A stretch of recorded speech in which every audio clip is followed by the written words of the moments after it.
tal, pastor? Buenas noches, saludos.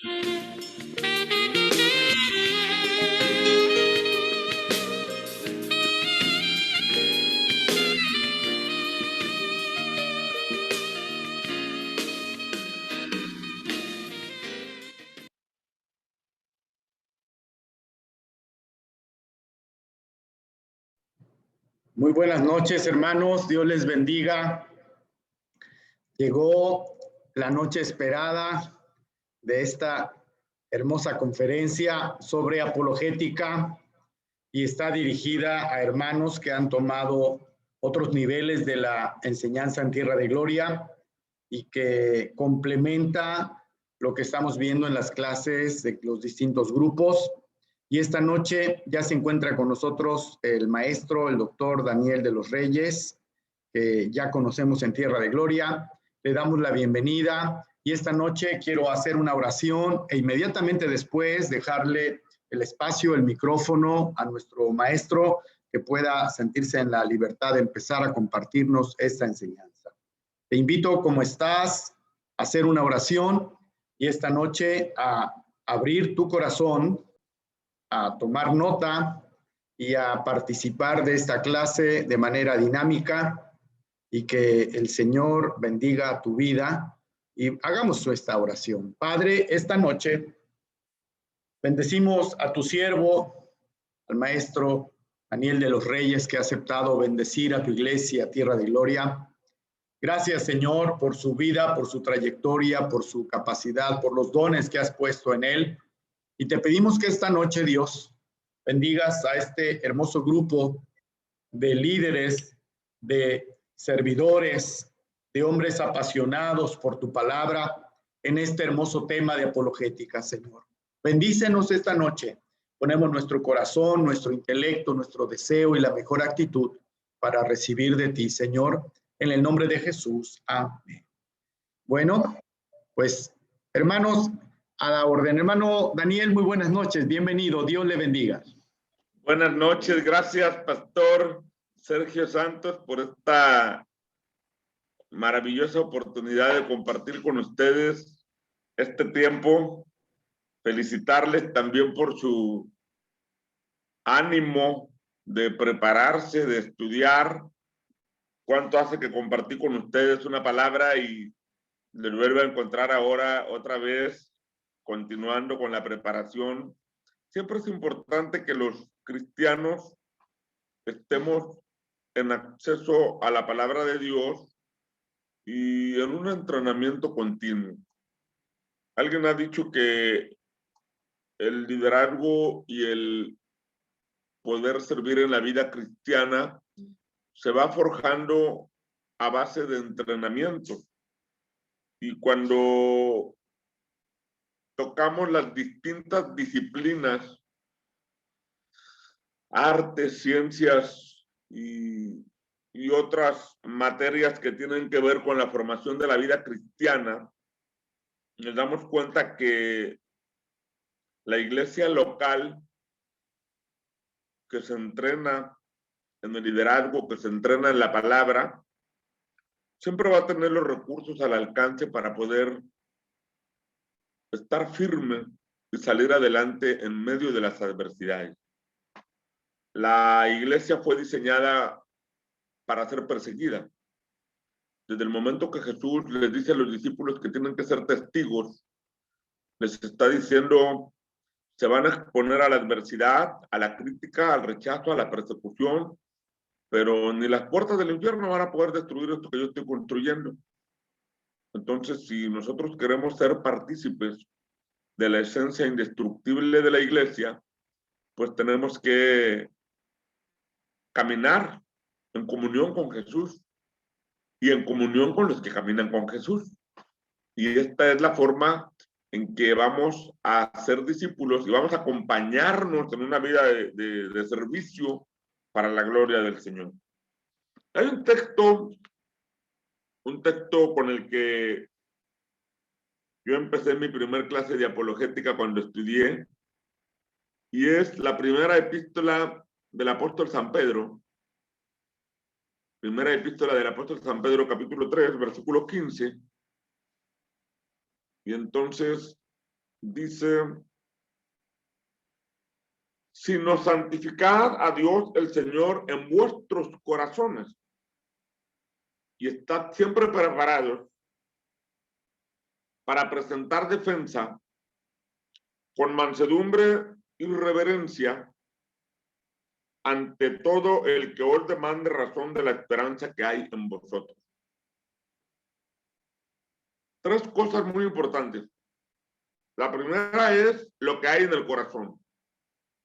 La segunda es la defensa de la fe.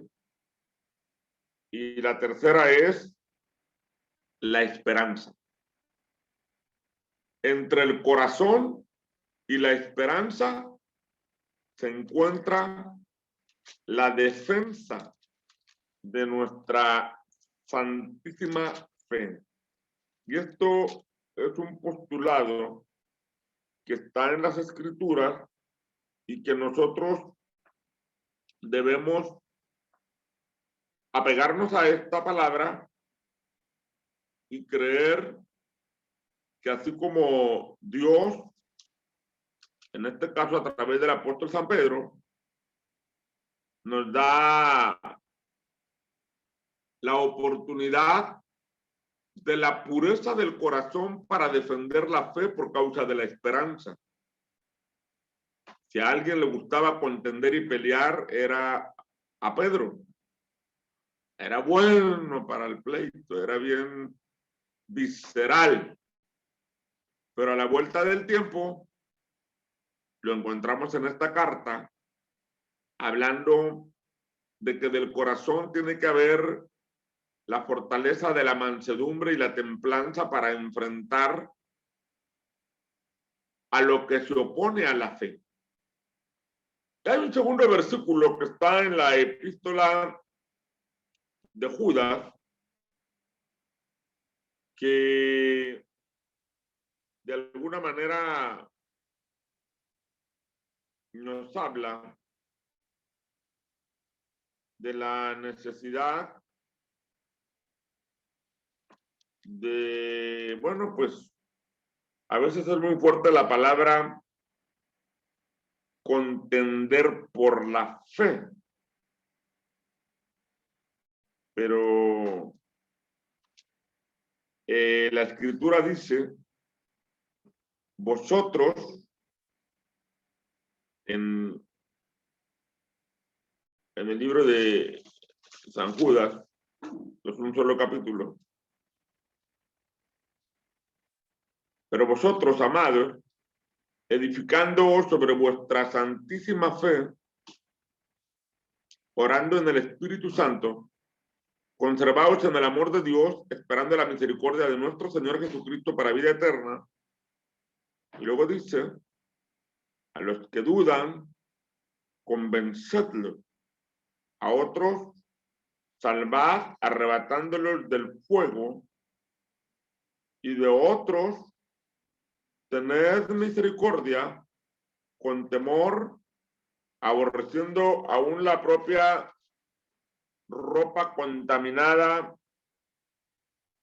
por su carne. Eso es impresionante como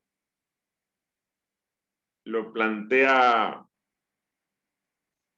Judas, y que de alguna manera nos habla a contender por la fe. De hecho, en el versículo número 3 dice, me ha sido necesario escribiros exhortándoos que contendáis abiertamente por la fe que ha sido una vez dada a los santos.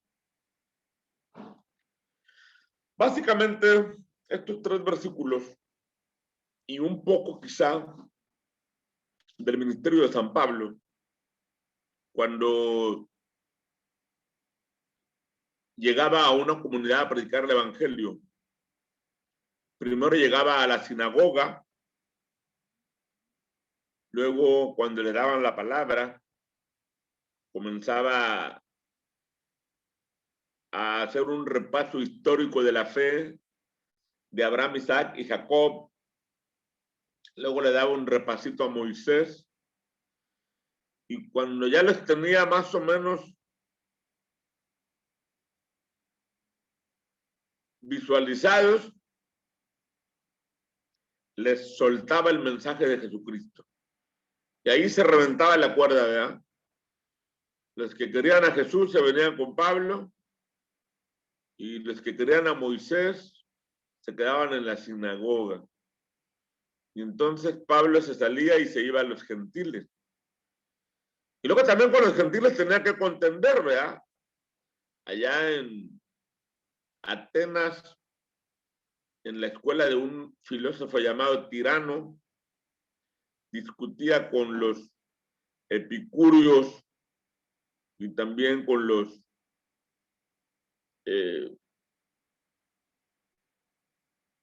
filósofos de la época, que de alguna manera, cuando Pablo les da un discursazo del capítulo 17 del libro de los Hechos, están impactados por el mensaje, pero cuando Pablo inmediatamente introduce el tema de la resurrección,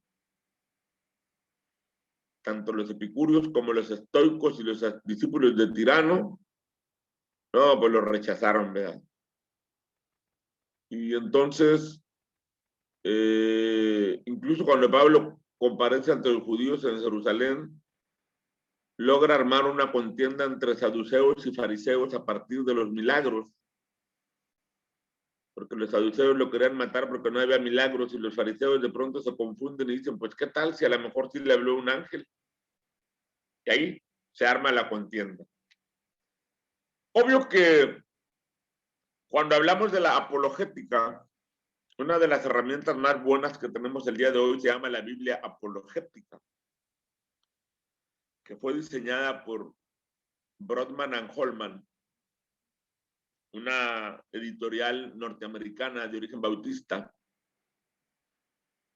y que el diseño de la Biblia apologética incluye a los apologistas de la fe y a los apologistas contrarios a la fe de todas las edades de la vida humana. De manera que desde Génesis hasta Apocalipsis. Y entonces la apologética es la construcción de un argumento bíblico para defender la fe. Y que Apolos, el predicador del libro de los Hechos, hacía honor a su nombre. Era bueno para polemizar. Y ahí viene la palabra apologista, que algunos también lo toman como de la apología, aunque luego algunos toman la apología como una figura retórica. Pero cuando hablamos de la apologética, de lo que hablamos es de la defensa de la fe. No se trata de pelear por pelear, se trata primero de lo que tenemos en nuestro corazón que hemos recibido de la palabra de Dios. Se trata de guardar el tesoro fielmente y traspasarlo a la siguiente generación.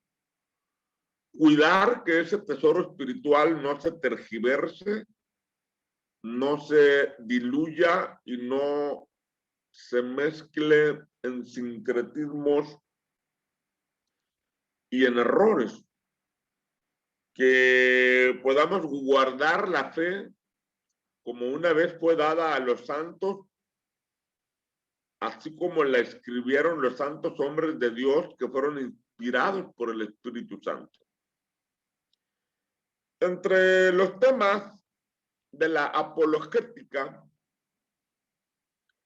el tema más debatido tiene que ver con la singularidad de la Biblia,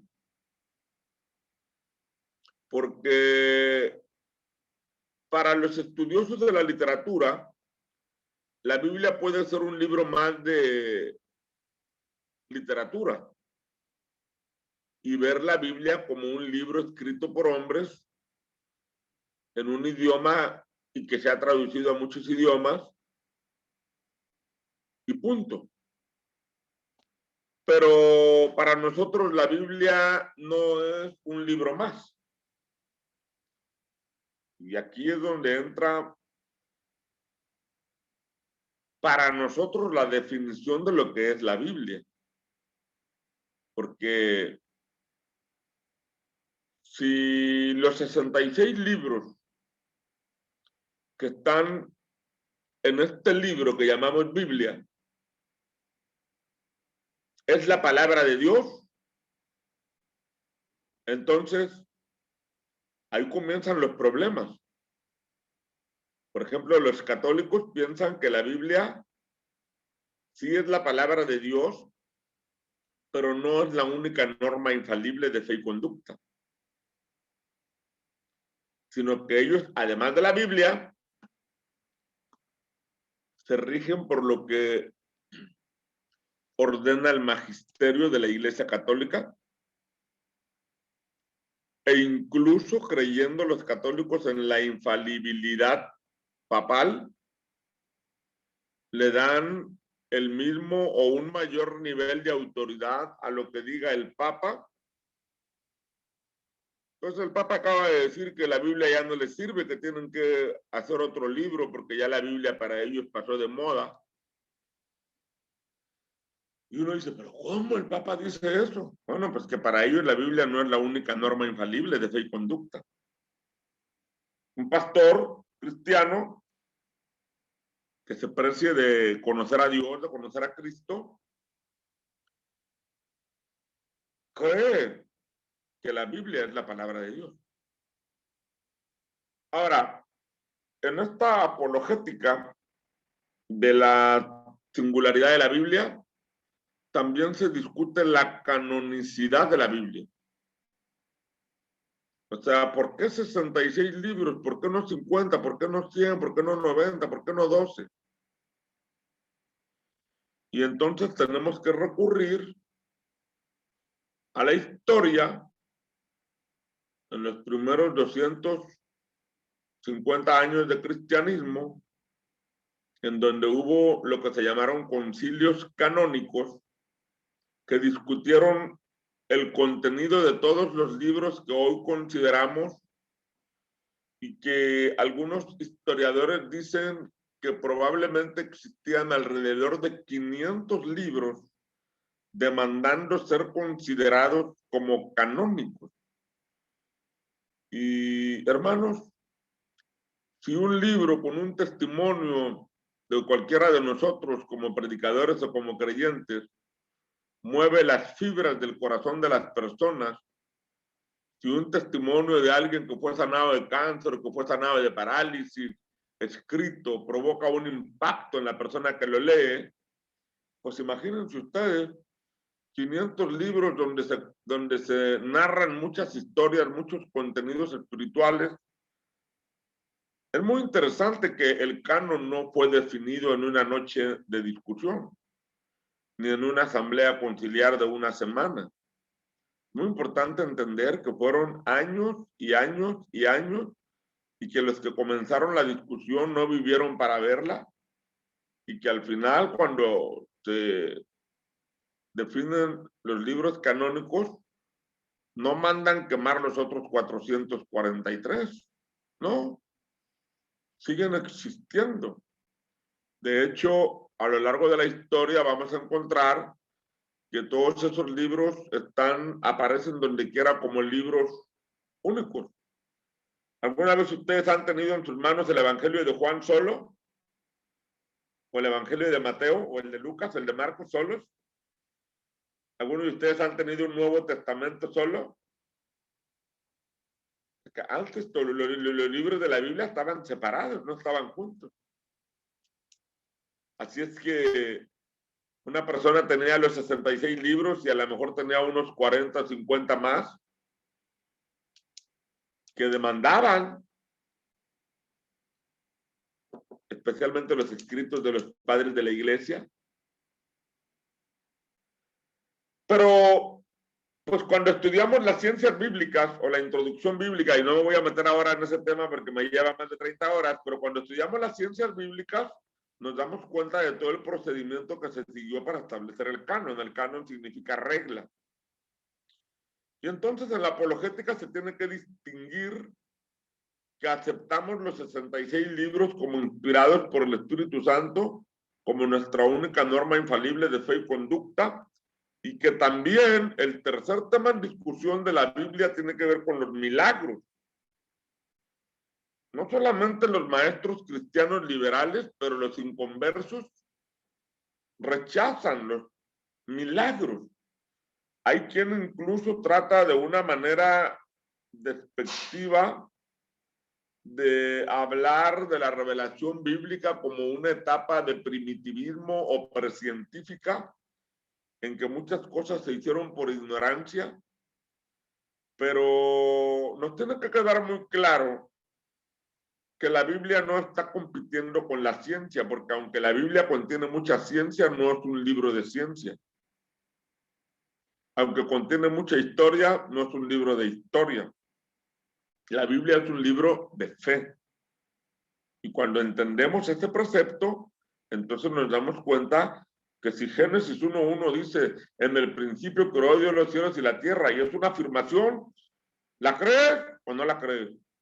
Y no hay una explicación de cuántos gramos de tierra buscó, de dónde sacó el primer polvo, de dónde inventó el agua. No, creó, punto. Y así nos vamos a encontrar con muchas declaraciones de la Biblia que están escritos como un postulado dogmático y como un caso cerrado. ¿Por qué? Porque Dios lo dice y punto y aparte. Ahora, ¿yo puedo aceptarlo o puedo rechazarlo? Eso ya queda a mi propio arbitrio. Otro tema de la apologética son los milagros, porque quienes no aceptan los milagros y atacan a la iglesia por hablar de milagros inexistentes, tenemos que reconocer que la Biblia contiene en el desarrollo de su contenido milagros. Milagros que rompen las leyes de la naturaleza, en los que Dios interviene y que muchos de esos casos son casos únicos, como el maná, como la columna de fuego, como la pasada por el mar muerto, el mar rojo, perdón. Milagros como cuando Elías hizo descender fuego del cielo. Hay milagros. Ahora, milagros únicos que Dios hizo una vez y para siempre. Porque existe el otro extremo, el de decir, pues no voy a ir a la tienda, no voy a ir al Oxxo, me voy a encerrar en mi casa y Dios me va a mandar maná aquí, porque así como Felicio en el desierto me la va a mandar aquí. Bueno, yo no puedo obligar a Dios a que haga un milagro. Él puede hacerlo, pero no quiere decir que funcione así el asunto. Como por ejemplo, el joven que desafió a sus compañeros a los milagros, y un compañero estaba en una escuela agropecuaria aquí en la ciudad y un compañero le dice, oye, pues en la Biblia dice que Elías hizo caer fuego del cielo, ¿no? Si Dios existe, ¿por qué no hacemos que baje fuego del cielo? Y el joven de la iglesia cristiana dijo, no, pues sí. ¿Cuándo? No, pues tal fecha. Y como era una escuela agropecuaria, los muchachos pues tenían la facilidad de conseguir una red, ¿verdad? Y pues mandó a pedir la oración a todas las iglesias porque iba a hacer descender fuego del cielo. Algunos pastores están orando, ¿no? Pues que sí que va a descender fuego del cielo. Y algunos pastores, no, hermano, pero pues Elías tiene un trato con Dios, pero usted es Elías. Usted ni siquiera es Eliseo. ¿Cómo va a hacer eso, hermano? No, ustedes no tienen fe, ustedes tienen que ir conmigo. Yo ese día, y los compañeros ese día mataron la vaca y la pusieron, y hasta mandó poner las piedras y le echó agua. Y por más que le gritó, no bajó el fuego. Y entonces se convirtió en una frustración de su vida. Entonces, hay que tener mucho cuidado en entender los milagros como un acto, una intervención divina por la voluntad divina y no como un capricho humano, no como un intento fanático, porque la Biblia no promueve el fanatismo. Existen los milagros. Ahora, cuando llegamos al Nuevo Testamento y nos damos cuenta que Jesús sana enfermos, nos damos cuenta que Jesús está trabajando, perdón, ¿me contestas, hija, por favor? Jesús está trabajando milagros y su ministerio desarrolla milagros y suceden milagros, pero Jesús le dice a los discípulos que ellos vayan y hagan milagros. Ahí hay una orden específica. Y después, cuando Jesús se va a ir de la tierra y da la gran comisión según San Marcos, da la orden de hacer, y muy claro, echar fuera demonios, hablar nuevas lenguas, poner sobre las manos los enfermos. Hay cosas específicas. Ahí hay una orden derivada de la gran comisión. Entonces tenemos que aprender a distinguir lo que es el cumplir un mandato contenido en la misión de la gran comisión a intentar fanáticamente imponer un milagro caprichoso que Dios no nos mandó a hacer. Ahora, ahí cabe la prudencia en cada quien. Cada quien conoce el llamamiento que Dios le ha dado. Cada quien sabe hasta dónde debe llegar el ministerio que Dios le ha dado. Pero los milagros existen. Porque si el milagro es la interrupción de las leyes de la naturaleza, pues Dios creó las leyes de la naturaleza. Y Dios es el único que puede manejar. Alguien dice, bueno, es que no rompe las leyes de la naturaleza, sino que entra en operación una ley superior. Está bien. Hay muchas definiciones realmente. Otro tema de apologética es la cristología. Por ejemplo, el nacimiento virginal de Cristo.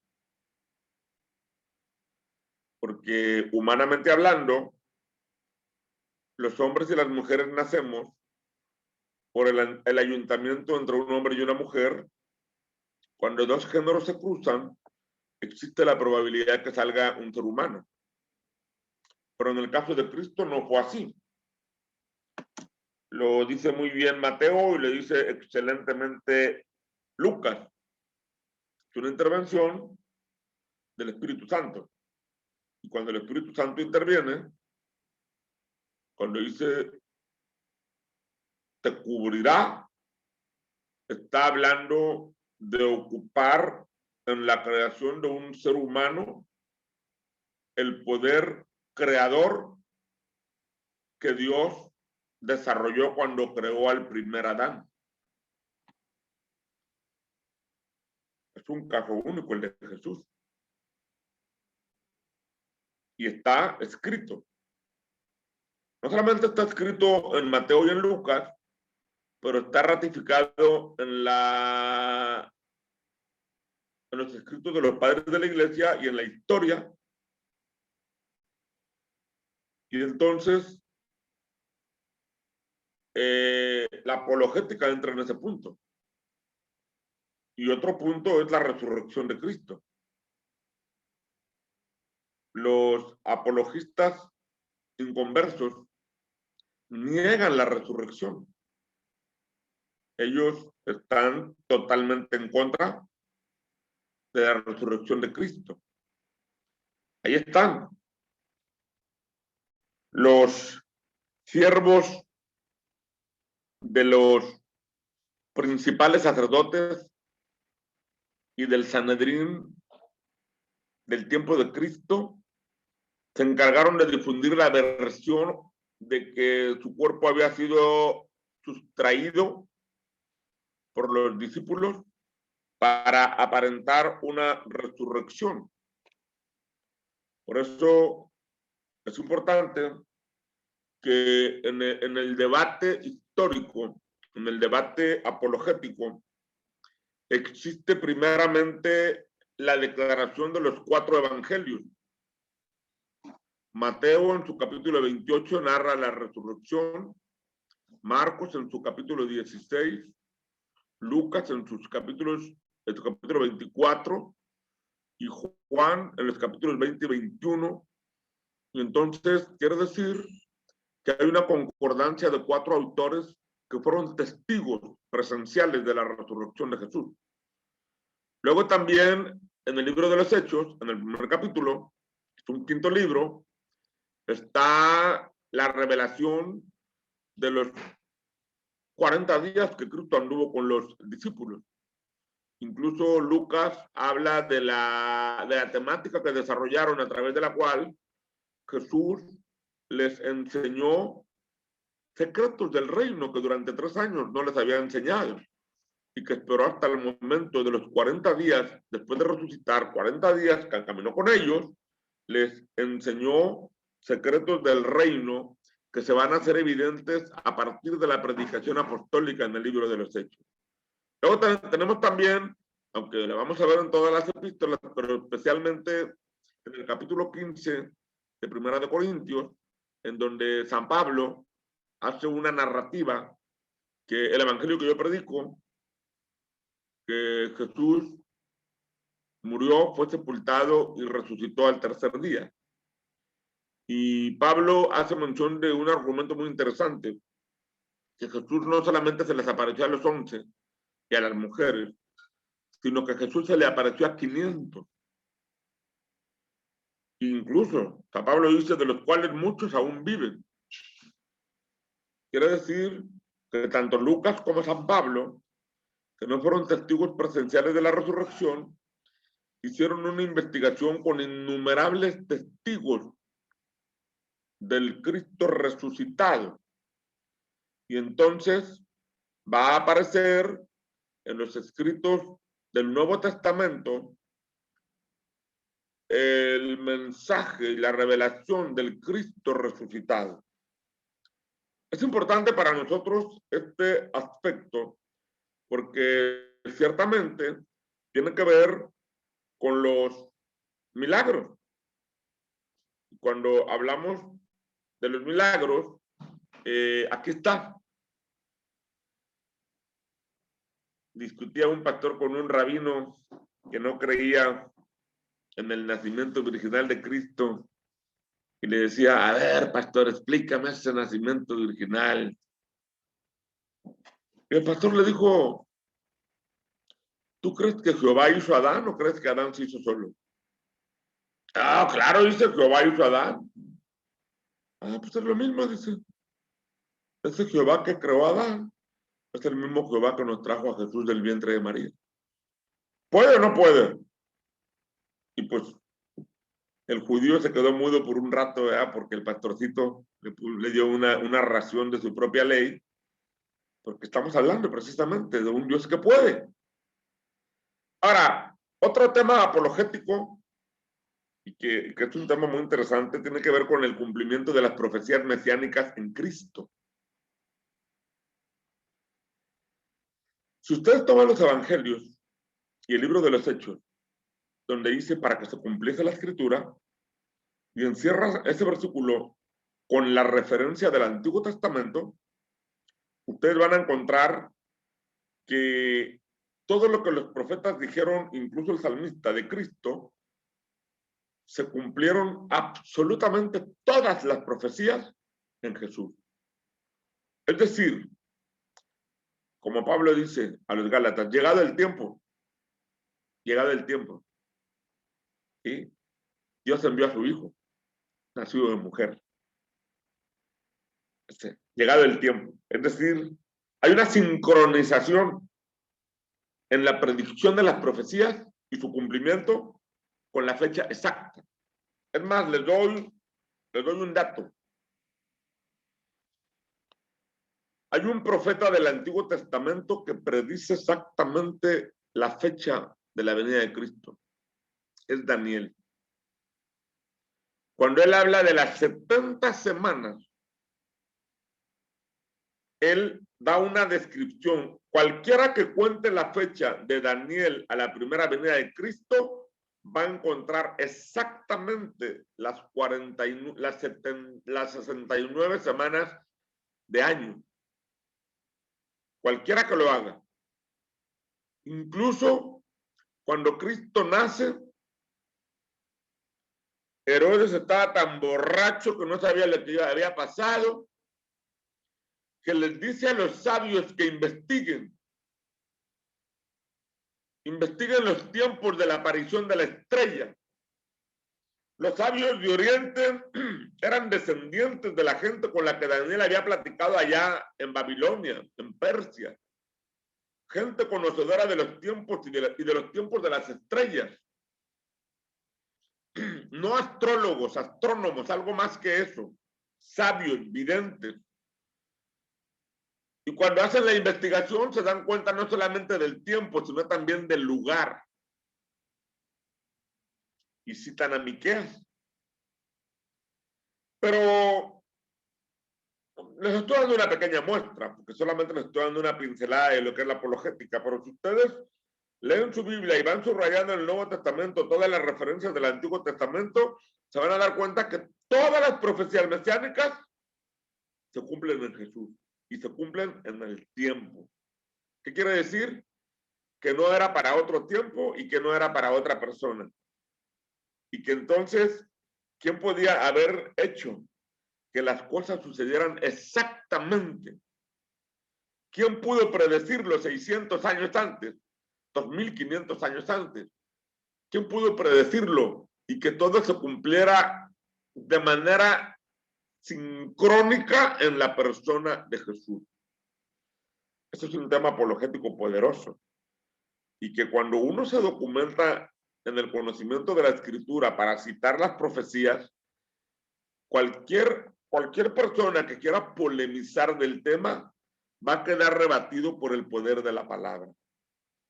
Pero San Pedro dice que tenemos que estar preparados para presentar defensa. Es decir, que la defensa no es una defensa visceral, sino que es una defensa inteligente, sabia, con conocimiento de causa, con conocimiento de la palabra. Y tenemos otro tema apologético que tiene que ver con la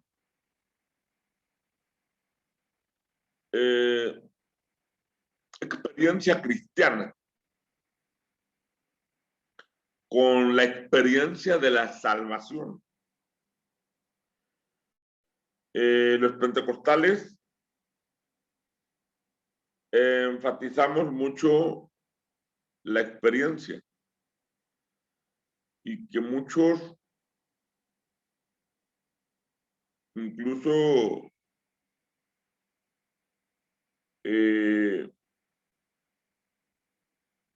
hermanos cristianos que no creen en los milagros, que se llaman cesacionistas, no hacen énfasis en la experiencia de la salvación. Solo hacen énfasis en la confesión o en la profesión pública de levantar la mano. Incluso existen los folletos evangelísticos que dicen no tiene que sentir nada y no tiene que experimentar nada. Sencillamente confiese y usted recibe. Bien, respetamos esa opinión, pero el que una persona sea salva, sí es necesaria la confesión, sí es necesaria la profesión pública, pero es necesaria la experiencia. Porque si Jesús dice es necesario nacer de nuevo, pues los que nacen por lo menos lloran, ¿no? Digo, a menos que los saquen muertos, ¿verdad? Pero por lo menos lloran, ¿verdad?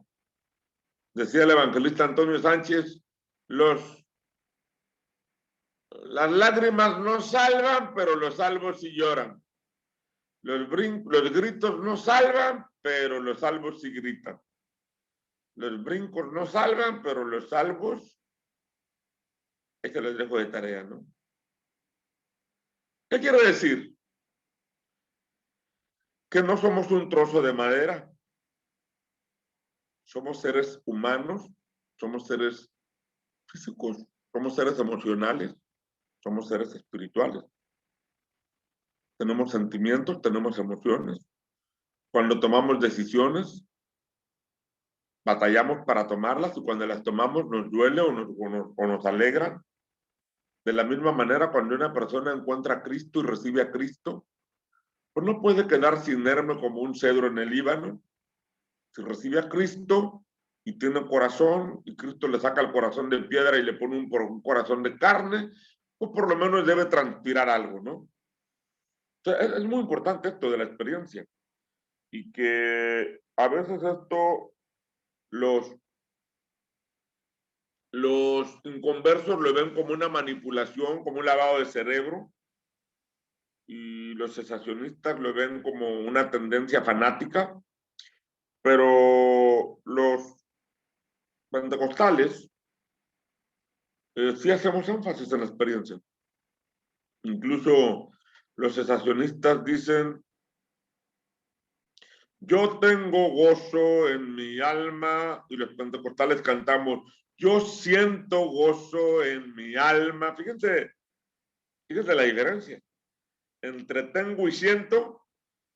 Porque yo tengo gozo en mi alma. No, yo siento gozo en mi alma. O sea, hay una expresión, ¿verdad? Entre tener y sentir, pues hay una diferencia. Y esto, pues es muy discutible, ¿verdad? Ahora, hay otro tema también que es muy discutible en la apologética y es la existencia de Dios. Debía haber empezado con ese después de la Biblia, ¿verdad? Porque los apologistas lo que no ven, no lo tocan, no lo creen. Van a pedirte que demuestres que Dios existe y que les des un trozo de tela o que les des un trozo de plástico. Por eso algunos teólogos dicen que Dios no existe, sino que Dios es. Porque la existencia humana es temporal. Pero cuando la escritura se refiere a Jesús, dice el que es, el que era y el que ha de venir.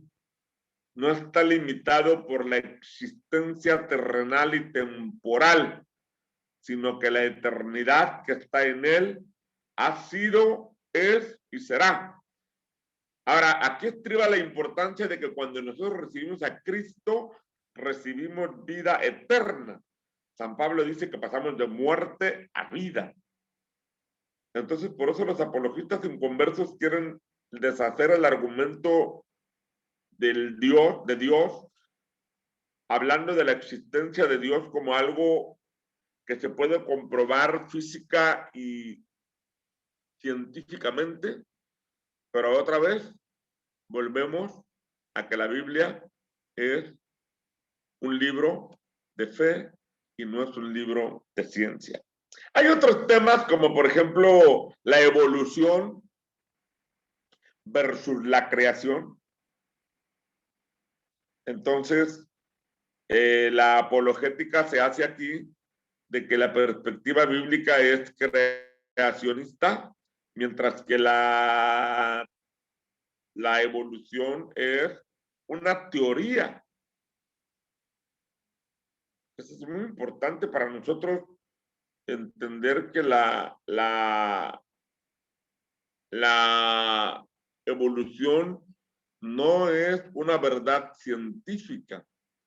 La evolución es una teoría que empezó Charles Darwin con la evolución de las especies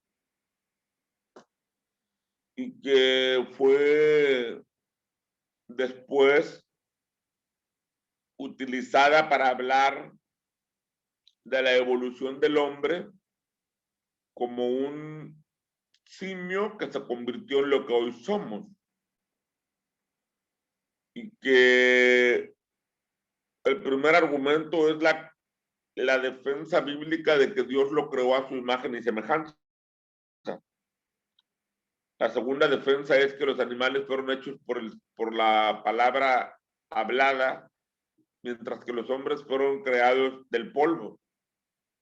Y así, los animales tienen el alma en su sangre, pero los seres humanos no tienen su alma en la sangre, sino que el alma y el espíritu habitan en el cuerpo. El hombre es tricótomo, aunque hay algunos teólogos que hablan de dicotomía y separan lo material de lo inmaterial. Y es una discusión muy interesante porque algunos quieren hacer la diferencia desde la perspectiva de la inteligencia, pero entonces los apologistas inconversos dicen, pues los animales también son inteligentes. Algunos dicen, no, pues es que los animales, los hombres hablan, ¿no? Pues también hay animales que hablan. No, pues los hombres piensan y los animales no piensan. No, pues también hay hombres que no piensan, ¿verdad? Es decir, esa es la apologética, ¿no? Esa es la apologética, es decir, la construcción del argumento para defender la fe. Ahora, también, al final, Pablo nos hace la advertencia de los llamados, de la falsamente llamada ciencia. Es decir, la palabra ciencia viene de conocimiento. No necesariamente tiene que ver con probetas y matraces, sino que la palabra ciencia viene de conocimiento. Es decir, el conocimiento científico no necesariamente tiene que ser el conocimiento de un laboratorio de química o de biología, sino que el conocimiento científico es un argumento derivado en teoría que se convierte en ley universal. Y que cuando esto se vuelve universal, se convierte en una verdad creída por todos los hombres. Luego vienen algunos científicos que encuentran algo más profundo y rebaten la primera verdad y crean una nueva verdad. Y así, esa es la ciencia, basada en el conocimiento. Y muchos, haciendo alarde del conocimiento, crean argumentos para destruir la fe cristiana. Entonces, San Pedro, dice que nosotros debemos estar siempre preparados para presentar defensa de la fe que hay en nosotros. Y bueno, finalmente los dejo con un tema de apologética que tiene que ver con las aparentes contradicciones bíblicas. Ese es un tema muy socorrido por los apologistas. Un evangelio dice una cosa y otro evangelio dice la otra. ¿Cuál de los dos le creemos? En primer lugar, tenemos que entender que los evangelios no se contradicen, sino que se complementan.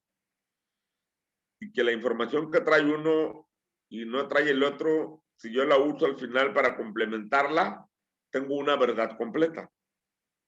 Y la verdad completa está en la revelación bíblica. Y bueno, también el hecho de que nombres y fechas en ocasiones no logran una total coincidencia, tenemos que entender que en el devenir de las traducciones, tanto nombres como fechas, por las numeralias, por las formas de numerar o por las formas de nombrar, las traducciones han hecho perder algunos detalles en el sentido de que una traducción, usted puede tener 20 traducciones de la Biblia y darse cuenta que hay diferencias en los traductores. No quiere decir que está mal el texto original, quiere decir que los traductores tienen formas también de interpretar la escritura.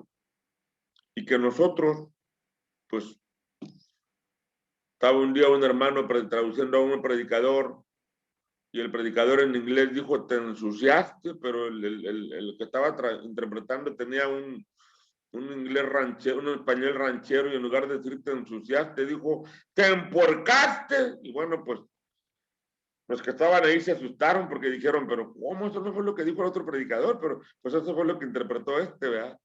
Y así, Por eso existen en español probablemente más de 50 traducciones bíblicas. Imagínense la riqueza que tenemos en todas las traducciones, pero debemos cuidar la verticalidad de que la palabra de Dios no se contradice y que si nos preparamos para defender la fe, vamos a encontrar dónde está la explicación a la aparente contradicción. Hermanos, pues, después de que me han escuchado ya casi una hora, quiero agradecerles esta invitación y animarles a que sigan estudiando las escrituras, a que sigan entrando en las dimensiones de la palabra, de tal manera que, pues, se sigan preparando para la gloria del Señor. Estoy teniendo probablemente algún problema aquí con mi internet, por alguna razón que desconozco, pero quiero agradecer al pastor Sergio Santos la invitación y a todos ustedes por aguantarme aquí una hora. Gracias, Dios les bendiga y sigan estudiando la palabra del Señor. Gracias por la invitación, pastor. Gracias, hermano. Muchas gracias. Y yo quisiera retenerle unos minutos, si es posible, pastor Daniel, maestro Daniel, por si hubiera alguna pregunta. Yo sé que hermanos han ido tomando notas sobre cada uno de estos temas de la apologética y quizás, no sé, demos espacio a 1, 2, 3 preguntas por temas de tiempo, pero si tú, hermano, tienes una pregunta sobre este tema, me gustaría que tienes oportunidad de plantearla. Espero que el maestro nos la pueda responder por temas de tiempo. ¿Quién dice yo?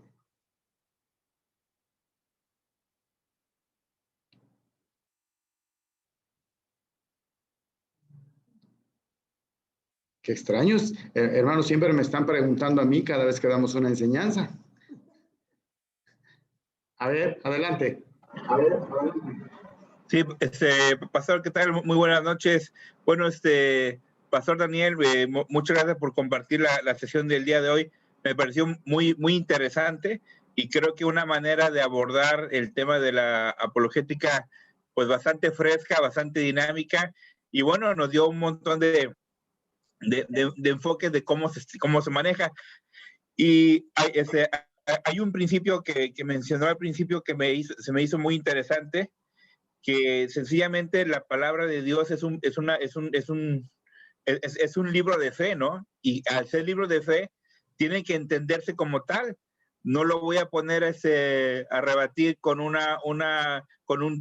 TV Notas, porque no es un libro de notas artísticas, ni lo voy a poner a competir contra un libro de ciencia, porque la Biblia no es un libro de ciencia, es un libro de fe.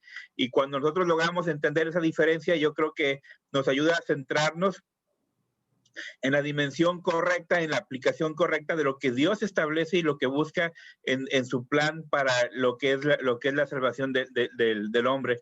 Me pareció muy interesante este principio, y yo creo que de ahí se derivan mucho del entendimiento de lo que está pasando y de por qué la gente que intenta racionalizar la Biblia, pues nunca lo va a lograr hacer. Porque es un libro de fe, definitivamente. Y si no tenemos la fe y no tenemos el Espíritu Santo, pues peor tantito, ¿no? Vamos a intentar encontrar raciocinios que no son aplicables. Muchas gracias, pastor Daniel. Gracias. ¿Alguien tiene una pregunta? Esa es la pregunta de la pregunta. Bueno, pues si nadie tiene una pregunta, pastor Daniel, muchas gracias por esta hermosa enseñanza. La verdad nos dio un panorama sobre todos los temas de apologética y yo creo que nos vamos a quedar picados y yo creo que vamos a tener que buscar una segunda, ¿verdad? Otros temas muy interesantes. Le queremos mucho y le agradecemos mucho su participación. No, muchas gracias. He disfrutado este tiempo con ustedes y gracias por la invitación. Dios les bendiga y nos vemos pronto por allá por la parroquia, ¿no? Claro que sí, hermano. Un abrazo. Hasta pronto. Bueno, hermanos, no sé si hay algún comentario final. y si no, pues vamos a ser despedidos. Voy a detener la grabación aquí, así que despedimos en este momento la grabación.